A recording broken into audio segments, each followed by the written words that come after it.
Hi everybody, welcome to my channel. My name is Hannah OJ and this is a review of episode 4 of The Other Black Girl, so let's go. The episode starts with Nella and Malika doing yoga. So once they've done their yoga class and they've got changed and they're leaving, Malika notices that Nella's looking a little different. She's rocking some jewelry, she's got some lipstick on, she looks good. And she's like, yeah sis, but then when she realizes this is Hazel's influence, she's not really feeling it so much anymore. Or how close she's getting to Hazel, it seems.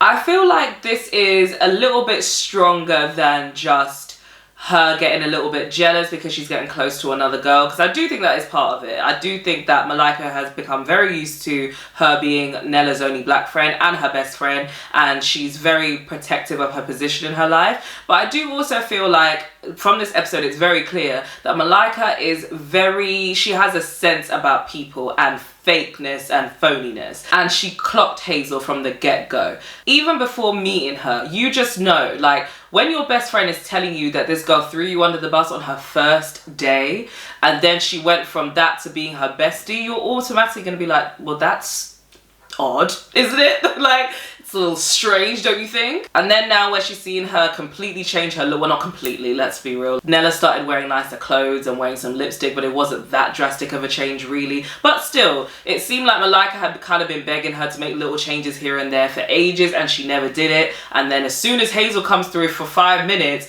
all of a sudden now you're changing your look. So I think that's why Malika was a bit, this girl is, she's not giving me a good feeling. That being said, Hazel's influence over Nella may be disturbing, but if you saw how she dressed in the start, somebody had to help sis out because, my goodness. So once they get outside and they're walking, this black woman walks past and she purposely bumps Nella's shoulder like mad aggressively. I don't even understand why Nella didn't say anything, because in real life I'm sure most people would have been like, what the fuck? Are you alright? But anyway, the girl keeps walking and Nella looks back at her, and for a second the girl looks back at her too, but she still keeps walking. The girl had a really short haircut. It was like she shaved her head a few weeks ago and it had started to grow back. Her whole look was very much giving on the run. Nella goes to work and Vera is in a tizzy. Colin's sensitivity read is in. Vera's freaked out because the sensitivity reader ruled out a lot of things, and if they were to remove everything, there would be no book left. It's almost as if Nella was right about everything she said. Go figure, look at that. So Nella's sitting there looking all I told you so, and then somebody comes in to tell her that Richard wants to see her. So when she goes to his office, he's not alone. He's there with Diana Gordon and he introduces her to Nella. Diana Gordon is played by Garcelle Beauvoir, and I just have to take this moment to remind everybody just how beautiful Garcelle Beauvoir is. Like, every time I see that woman, I'm just like, bitch, you are just gorgeous. Like, face card, decline, never. Garcelle, not in a million years. Like, she just is just beautiful. You know when God's just blessed some people aesthetically, you know? Anyway, this is Nella's favourite author at the end of the day, so obviously she's starstruck, looking at her like, you know, that bitch from Swarm, whatever her name is, I've forgotten, but you know, who's your favourite artist? That's what it was given. Richard and Diana have already apparently been in talks because Diana is thinking about releasing another book, and Richard is trying to convince her to come over to Wagner and release it through them, but she's not sure yet. So they have a meeting with all the Wagner staff to try and brainstorm some ideas for Diana's second book. So far, all the ideas are trash, just garbage. So at this point, Nella's like, fuck it can't hurt to suggest the re-release of Burning Heart for the 35th anniversary again. Diana said that she loves the idea, but Burning Heart is too painful for her and she doesn't want to go backwards. Which is fair enough, and also, they don't seem to talk about Diana as someone that's released multiple books. I don't know if that's an oversight or something that wasn't included in the TV show and was in the book that I don't remember, or just, you know, something that wasn't mentioned but we're supposed to assume that she released multiple books after Burning Heart. But if this is the only one or her only bestseller, maybe the others just didn't do so well, then I probably wouldn't want to re-release it either. I'd probably want to give another story a try, you know? After the meeting, Nella goes into the bathroom to, you know, have a little word with herself because she's beaten herself up for suggesting the idea, even though it was the only good idea. And coincidentally, Diana goes into the bathroom too to do her hair in our faces the whole time. Nella tells Diana how she regrets pitching the re-release idea, but Diana's like, it was the best idea in the room and it took guts, so good for you, sis. She also invites Nella to her house. Now, looking back on it, obviously with what we know, it seems creepy. Not creepy, but it does seem a bit That's a little odd. Like, she didn't do that much for you to feel that comfortable to invite her to your home when you literally did not meet her before today.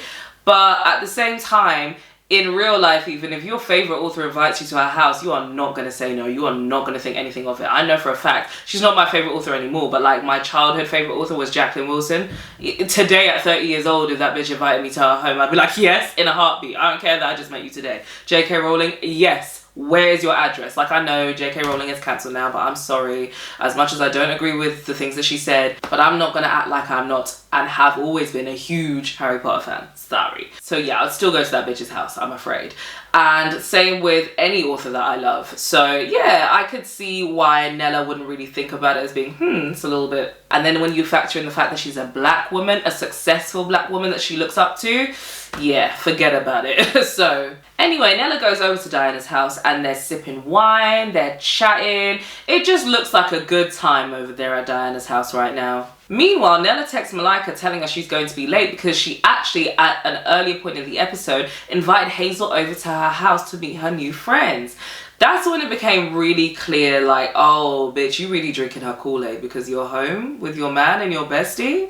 But to be fair, I've never had work friends that I've been that close with that I would invite them to meet my friends in my personal life. Like, even though we were really good friends, it just never crossed those boundaries. And those bitches turned out to be some terrible friends in the end anyway. So I'm glad I didn't waste my time doing that. Also, watching this episode, it made me think, because in the book, Nella actually applies the hair grease and her behaviour changes. So it made me wonder whether the TV show, like in the book, she's done it at this point and that's why she's acting like this, but in the TV show we're just supposed to take it as Nella's just so overexcited at the prospect of a new friend, you know? Because there, like, whenever she was talking about Hazel, there did seem to be like almost like a kind of madness in her a little bit. Like the overexcitement got to the point where in her eyes she just looked too giddy about it. Do you know what I mean? It's the point where it's like, bitch, you're not, your senses are not, there's something not right here. So it made me like wonder if that's because in the book she's actually under a spell at this point. I'm actually going to reread the book now that I've seen how it's played out on screen, and it's been a bigger success in my opinion in terms of how good it is. So I'm just curious as to see how I feel about the book now. So over at Nella's house, her man is cooking paella. Paella? Anyway, we'll go with paella, even though I'm sure my accent is completely off. And Malika is just sitting there looking like the last thing she wants to do is meet this bitch. Hazel arrives and Owen, the boyfriend, lets her know that Nella is running late because she's still with Diana. Hazel's like, oh my god, I love that for her. And Malika's like, do you love that for her? Do you, bitch? Do you? While Nella is at Diana's, she hears these voices whispering that are apparently meant to be Kendra's voice. At least that's what my subtitles told me. And they're whispering Nella's name. Nella doesn't really think anything of it though, because then Diana appears out of nowhere saying her name. So I think she just assumed it was Diana. But yeah, more weird shit. So she's showing Nella some pictures of her and Kendra Ray as teenagers, and while she's looking through these photos, Nella suggests that they do a memoir of her life instead of a re-release. And Diana said she's been wanting to do that, but it never felt like the right time, and she also couldn't find an editor that she trusted. And Nella's like, hello, over here. So Diana says, yeah, great, I'll go to Wagner on Monday and I'll discuss it with Richard and see what he says. Back at Nella's, it's a little awkward and uncomfortable because Malika refuses to do the fake phony small talk with Hazel. The boyfriend is still cooking the paella. Nella comes home a little drunk, a little giddy. In the TV show, I guess we're meant to assume she's a little tipsy. In the book, hair grease. But they've run out of wine at this point, so Nella decides to go with Owen to get some more and leave Malika and Hazel to bond. Why, I'm really not sure. In my opinion, you're running the risk of one of them being dead by the time you get back. And I know that Hazel's a psycho, but if I had to choose my fighter, I would pick Malika, personally. So Malika basically is just like, alright, enough of this bullshit. I'm not buying your fake little phony act. Because you tried to screw Nella over literally for no reason on your first day, and then now all of a sudden it's rainbows and puppy dogs. Like, bitch, please. Don't do me. Hazel tries to flip the script and act like Malika is weird for even caring because it's not her business. And she even called her toxic. I was like, whoa, bitch. Fall back. Like, I understand that you're defensive, but She's not wrong about what she's saying. It is a weird switch up. So shut the fuck up about toxic. But Malika wasn't phased though. She was just like, yeah, my bestie, my business. Okay, bitch. Also, Malika is wearing a TLC t-shirt, and Hazel had pointed it out earlier in the night and said that TLC were her favorite girl group and she loves them. So Malika at this point purposely put on Baby Baby Baby by TLC to try and catch her out. And it worked because Hazel's all like, ooh, who sings this song? And Malika's like, aha, gotcha, bitch. Anyway, Nella and her man come back with the wine, but then at that point, Malika summons her into the bedroom for a little bestie meeting. Bear in mind that when her boyfriend is out here with Hazel in the living room, they can hear every word. That little part was so funny to me because the way the boyfriend is just sitting there, that awkward, like, you can't, I'm hot. Like, that made me laugh because I just started thinking like, damn, imagine being in that situation where you're with somebody where two people just left the room to talk about you and we can hear every word. And I don't even know you. We're just both sitting here like, just like, so what are we meant to do? Just not pretend that we can hear everything those bitches are saying at you? Like, we just sit here like, okay. Like, that part made me laugh so much, just that tiny part. One thing I'll say about this show, there was little things I picked up on throughout that were like little comedic parts. And I just want to say that whoever was directing, like those little comedic moments, like brilliant. I love stuff like that because you won't immediately notice it, but it does add to the humorous tone of the show. It makes this dark shit seem just that bit lighter, so it makes it so much more easily digestible as a black person. I really like adding that quality to the show, and it's just funny because even little things that Richard does, as Richard is, and we'll get into that obviously nearer the time, there was some little comedic moments from him as well in the office that I was like, I did not clock that before, that's funny.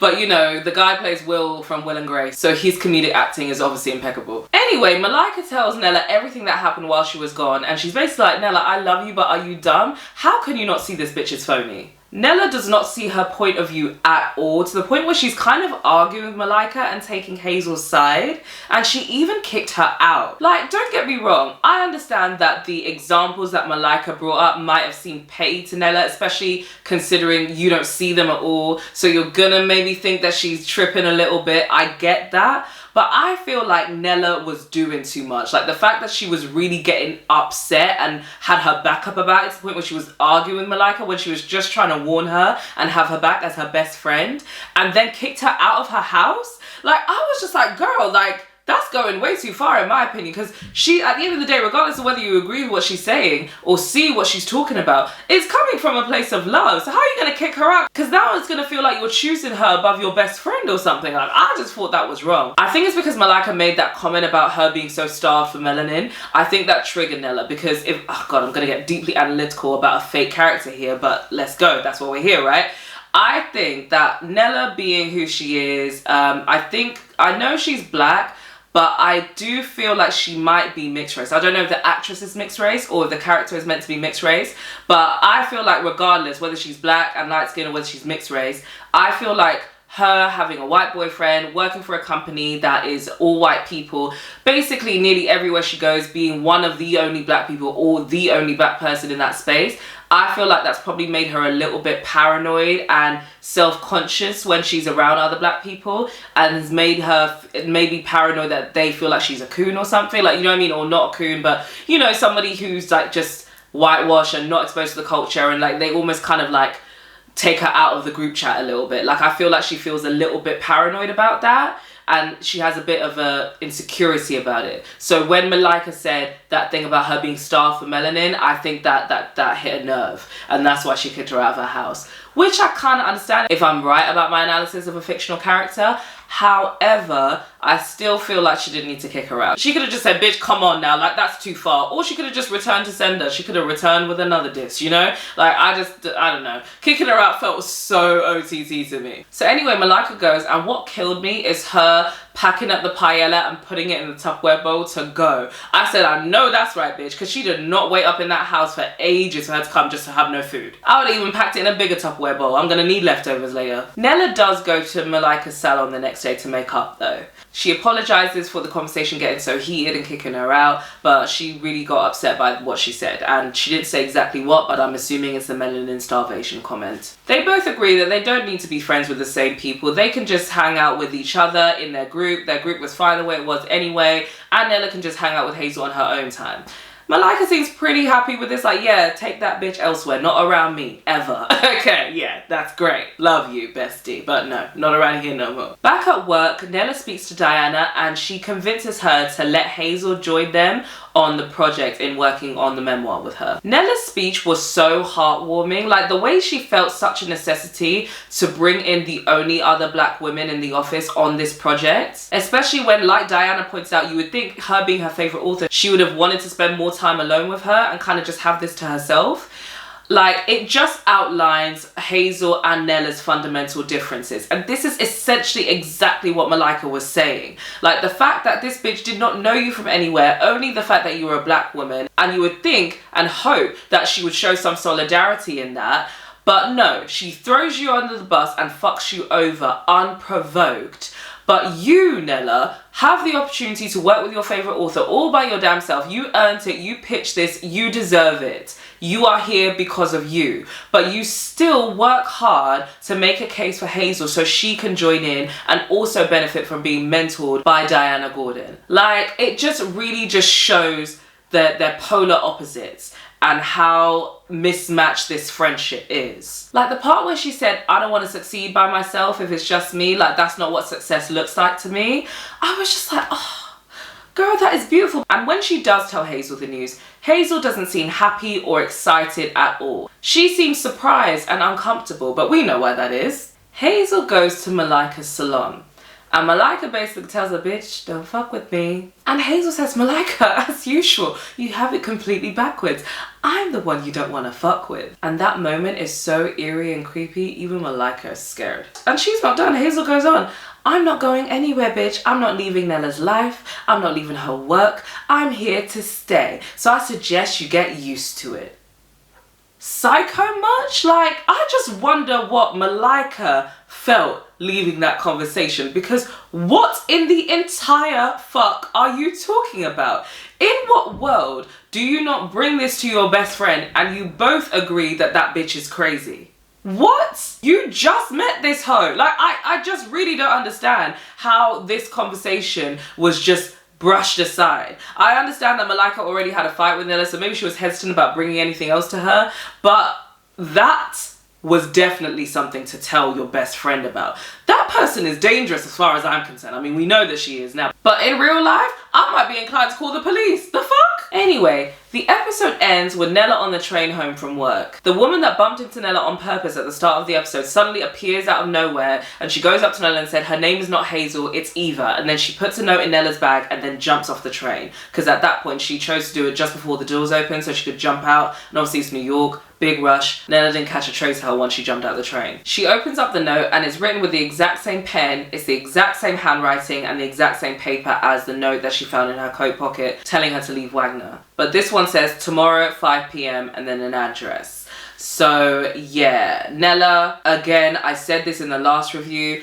I don't know how many signs you need to make it very clear to you that Hazel is not to be trusted. In fact, I don't think it's dramatic at this point to just get a new job. Seriously. Pay attention to what the first note said. How about that? Just leave that place. Like, oh, I just don't understand how some people are really fearless, because I'm telling you, I would be terrified. I would not go to that address. Don't get me wrong. I'm not going there either, because you seem crazy too. But at the same time, Hazel seems crazy outside of the things that I'm getting from this bitch. So for me, that's quite enough signs. I'm okay. Like, I can work from home going forward until I find a new job. It is not that deep. She's smart. I'm sure she can find another publishing company that she can work for. Anyway, you guys, as usual, please let me know what you think of my review and let me know what you think of the show. I'm curious to know, the people watching, are you watching along or have you already watched it and you're just watching my reviews? Like, I'm just genuinely curious, just so I know from the reviews that I do in the future